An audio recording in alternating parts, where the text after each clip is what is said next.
Welcome to One Tap Tech, where one tap unlocks the future of technology. Today, we're diving into a really big shift in AI. Seriously, this could completely change how we use technology for good. You see, for so long, we've thought of AI as, a simple tool. You ask it something, it gives you an answer. But that's not the whole story anymore. Something huge is happening, kind of behind the scenes. This next wave of AI, it's not really about just knowing facts. It's about knowing you. It's starting to piece together the context of your life, connecting all these little dots in a way that's never been possible before. Okay, let's get into it. This whole new thing actually has a name.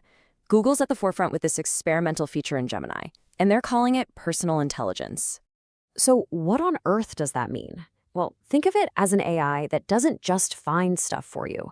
It actually connects the dots across all your personal info to, understand things in the context of your actual life. And this really shows you what a massive leap we're talking about.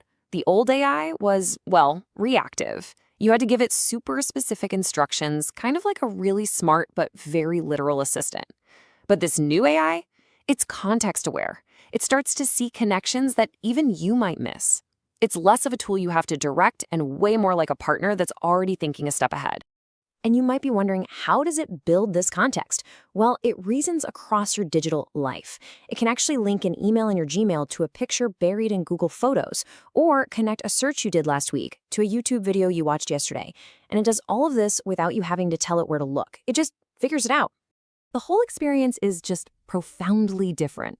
The people who've actually gotten to use this say it feels less like you're operating a machine, and a lot more like you're working with something that genuinely gets your world.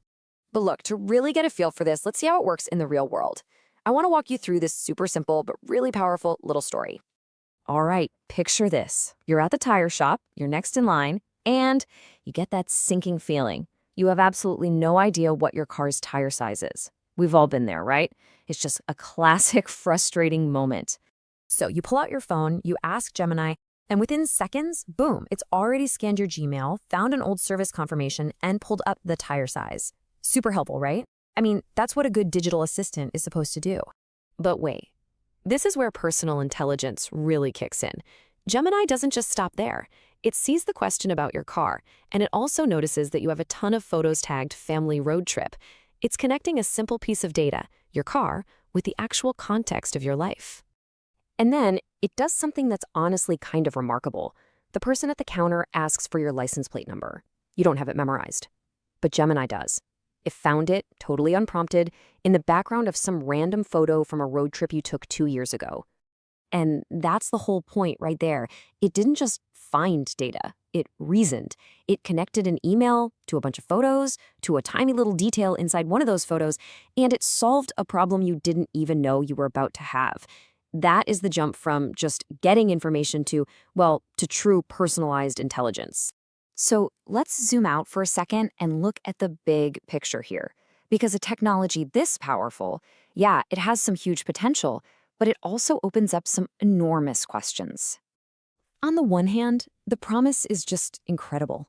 I mean, we're talking about a future where your digital assistant doesn't just wait for you to ask for something. It's proactively helping you manage your life, weaving together all the scattered pieces of your digital world into one seamless experience. But here's the thing. For an AI to be that helpful, it has to know, basically everything about you. Your private conversations, your search history, where you go. It might even be able to infer your emotions from your photos. And that creates this fundamental tension, right? The ultimate convenience in exchange for the ultimate transparency. Now, this is absolutely crucial to know. Google has made this an optional feature. It's off by default. You have to go in and consciously choose to turn it on, so you're the one in control of your data. And really, that brings us to the final and maybe the most important part of all this, because the choice here isn't just going to be up to the tech companies. It's going to be up to us. This is the core dilemma we're all going to have to face. As this tech gets better and better, we have to ask ourselves, if an AI knows our memories, our habits, our most private moments, does that incredible convenience make our lives profoundly easier? Or does giving it that knowledge make us dangerously vulnerable? What happens when the thing that knows you best isn't actually human? That's the question we're left with at the dawn of personal intelligence. If you found this insightful, hit the like button, share it with your tech-curious friends, drop your questions in the comments, and subscribe to One Tap Tech for more fascinating tech insights.